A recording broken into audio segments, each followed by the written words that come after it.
You ask Tiger to solve. This deals with linear equations with one unknown. The final result is x equals 1 over 2.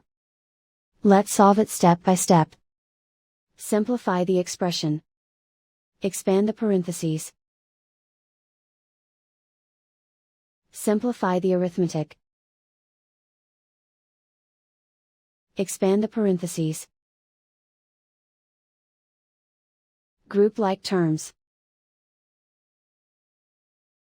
Simplify the arithmetic.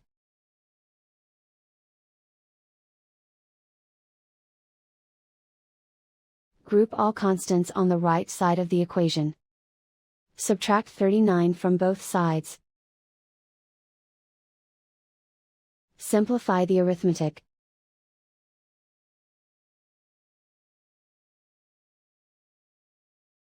Isolate the x. Divide both sides by -6. Cancel out the negatives. Simplify the fraction. Cancel out the negatives. Find the greatest common factor of the numerator and denominator. Factor out and cancel the greatest common factor.